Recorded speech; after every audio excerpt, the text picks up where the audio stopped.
Mosul is the Islamic State group's last urban stronghold in Iraq. It's from there that Abu Bakr al-Baghdadi declared a so-called caliphate. With the latest on the fighting in Mosul, here's France 24's Gallagher Fenwick.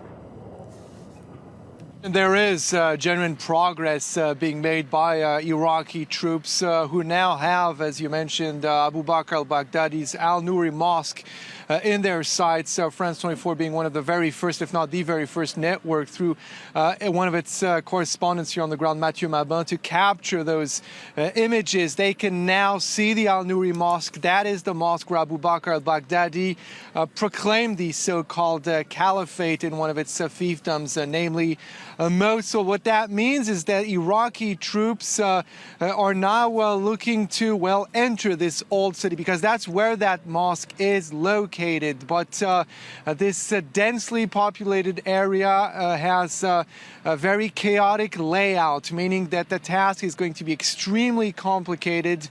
And you have to add to that the presence of hundreds of thousands of civilians caught in the crossfire between those Iraqi troops and the jihadists who are putting up fierce resistance and who have forced a lot of those residents to stay behind in order to use them as human shields, but also because those jihadists were very much aware that this would make the job of recapturing those areas very complicated for the anti-ISIL coalition with those Iraqi troops on the front line. So that is the state of affairs at this point, but it has to be said that in the different neighborhoods around the old city that Iraqi officials say are now pacified and neutralized, you still hear gunshots ringing out, and you still have surprise attacks at times being launched by the jihadists, mostly in the form of suicide operations, car bombs being driven towards the Hummers, the heavily armored vehicles of the Iraqi army. So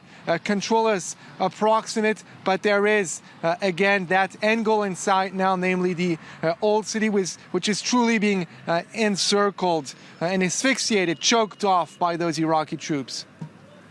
Gallagher, the leader of the Islamic State group, Abu Bakr al-Baghdadi, has fled this city. That's official now. What difference does it make on the ground?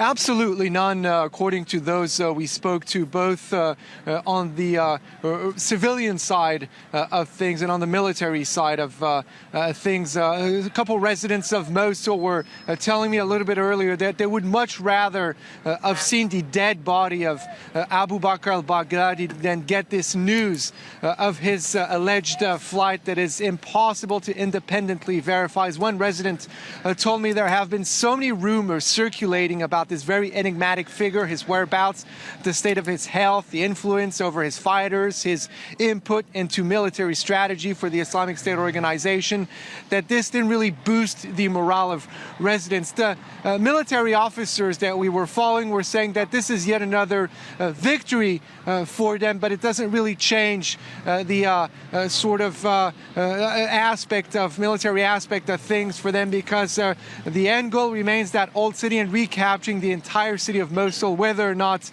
Abu Bakr al-Baghdadi is present there. Now, of course, they would much rather have been the ones to capture him and be able to exhibit or celebrate that event. But again, very little impact on the ground could be felt once that news was made official by a U.S. spokesperson, as you mentioned.